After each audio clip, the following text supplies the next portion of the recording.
Assalamualaikum, ketemu lagi bareng gua Cacung dan ini adalah jam tangan Orien.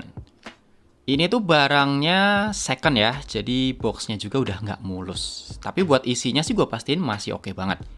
Dan ini tuh gue dapet dipinjemin sama yang punya akun Instagram @watchpada.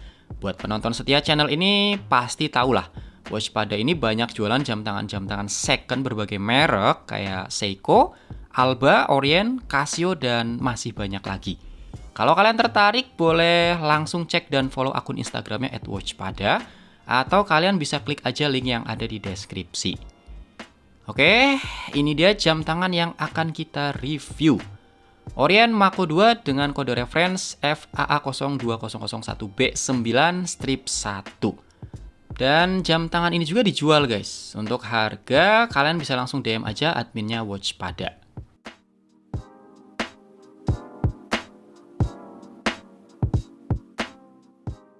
Orient Mako 2 ini sejatinya adalah diver watch atau jam tangan penyelam.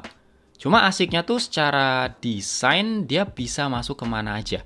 Buat ngantor atau acara formal cocok, karena secara tampilan ini masih sopan. Dan ukurannya pun terbilang kecil untuk sebuah jam tangan diver.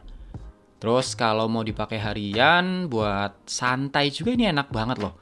Apalagi kalau nanti ganti strap NATO atau strap kulit, itu akan lebih berasa casualnya. Jadi secara desain dia fleksibel ya, kita bisa pakai jam tangan ini di berbagai acara. Dan jujur yang paling gue suka dari tampilan Orient Mako ini adalah bagian bezelnya. Karena dia nggak bener-bener bulat, tapi ada lekukan di posisi jam 1, 3, 5, 7, 9, dan 11. Jadi kayak bentuk kelopak bunga gitu ya jadinya. Nah, detail-detail kecil gini tuh walaupun nampak sepele, tapi impactnya gede loh. Makanya Orient tetap mempertahankan desain ini dari generasi Mako 1, Mako 2, sampai Mako 3. Karena dari segi tampilan juga jelas ini menambah nilai plus, jam tangannya jadi lebih punya karakter dan gampang diingat. Gue sendiri suka banget sama desain bezelnya ini. Kalau untuk dial sih nggak terlalu wow gitu ya, nggak terlalu mencolok desainnya. Makanya gue bilang jam tangan ini tuh tampilannya sopan. Untuk marker, dia pakai stick marker dan pakai angka juga untuk jam 6, 9, dan 12. Bagian hands juga desainnya standar-standar aja. Jarum jam dan menit modelnya sword atau pedang, sementara jarum detiknya berbentuk anak panah. Cuma di sini yang menurut gue cakep adalah fitur kalendernya. Dia dikasih frame, bener-bener frame ya, dia applied, warnanya silver, matching sama marker dan hands-nya. Ini cakep banget. Terus kalau untuk kualitas detail, kayaknya nggak perlu gue bilang juga, kalian udah tahu lah. Orient ini bukan brand kemarin sore. Jadi untuk kualitas detail kecil-kecil gini sih udah pasti oke. Kemudian untuk luminous, ini juga udah mantep banget. Warnanya kehijauan, nyalanya stabil, dan bisa tahan cukup lama. Berikutnya bagian kaca. Nah, ini yang agak disayangkan sih, karena dia masih pakai mineral crystal. Padahal di harga segini harusnya bisa dapat kaca yang materialnya lebih bagus. Kalau di Seiko harga 1-2 jutaan aja udah pakai hardlex, yang kualitasnya bisa dibilang nggak kalah lah sama sapphire crystal. Jadi ini emang agak disayangkan. Tapi untungnya di seri penerusnya, Mako generasi 3, dia udah di-upgrade pakai sapphire crystal. Jadi kalau kalian mau yang build quality secara keseluruhannya lebih mantep, ya mending sekalian ambil yang Mako 3. Kemudian bagian bezel, soal desainnya di awal udah gue singgung ya. Ini bisa dibilang ikonnya Orient Mako. Untuk materialnya stainless, kalau insertnya masih pakai aluminium. Bentuknya dia tipis, terus dia mengerucut ke bagian atas, jadi nggak datar. Dan untuk gripnya ini menurut gue berasa kurang. Karena dia terlalu tipis, ini kalau jari-jari kita berkeringat ataupun basah, akan susah buat muterin bezelnya. Untuk putarannya sendiri satu arah dengan 120 klik, dan tingkat presisinya ini udah sangat baik.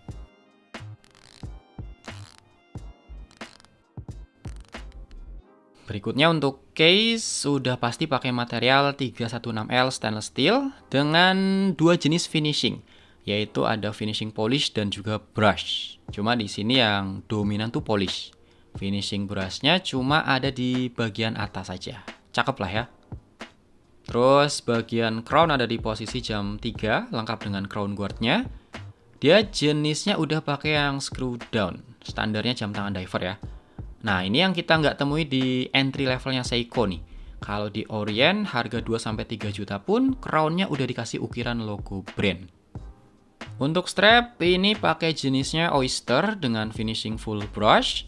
Materialnya stainless steel dan udah solid bracelet. Cuma untuk bagian handlingnya sih masih tetap pakai hollow. Terus untuk clasp, tipenya folding standar dengan 2 tombol release dan 4 lubang adjuster. Finishingnya juga full brush dan di sini udah ada logo Orient yang diukir rapih. Oh ya, untuk lebar lug atau strapnya dia pakai yang ukuran 22 mm. Sekarang pindah ke bagian belakang nih. Di tengah ini ada logo brand. Terus pinggirannya ada info water resist 20 bar atau 200 meter. Stainless steel, movement Japan, ada serial number juga. Dan paling bawah ini tertulis Epson. Nah, sedikit info nih. Jadi sejak tahun 2009, Orient ini sahamnya udah 100% jadi milik anak perusahaan Seiko Epson Corporation. Makanya di sini ada marking Epsonnya. Dan untuk movement, Mako 2 ini udah pakai movement in-house-nya Orient, artinya mereka produksi sendiri untuk mesinnya, nggak nyomot dari brand lain. Untuk tipe mesinnya F6922 dengan 22 jewels dan running di 21.600 beat per hour.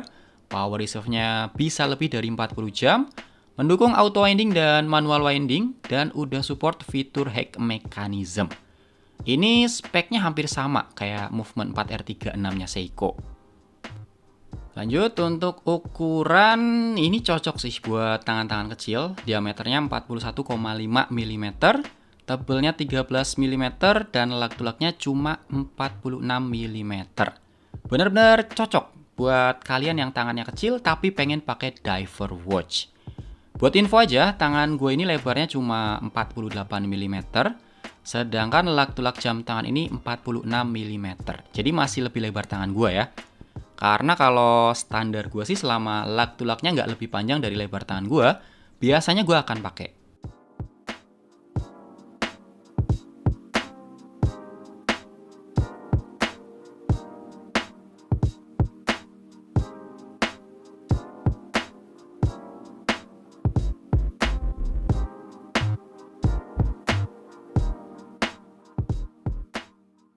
Oke, kesimpulannya jam tangan ini tuh true diver watch, jam tangan diver beneran. Cuma untuk tampilan dia bisa all around. Buat formal bisa, buat santai bisa, buat harian juga nyaman. Apalagi ukurannya juga tergolong kecil buat sebuah jam tangan diver. Pastinya cocok lah buat kalian yang pergelangan tangannya imut-imut kayak gua. Untuk harga sekarang di bulan April 2024 ini ada di angka 3 jutaan. Dan menurut gue harga segitu untuk ukuran diver watch dari brand yang dalam tanda kutip punya histori, menurut gue sih masih masuk. Minusnya paling cuma di bagian kacanya aja yang masih pakai mineral crystal. Kalau kalian mau yang kacanya udah upgrade ke sapphire crystal, mending sekalian ambil yang Mako 3.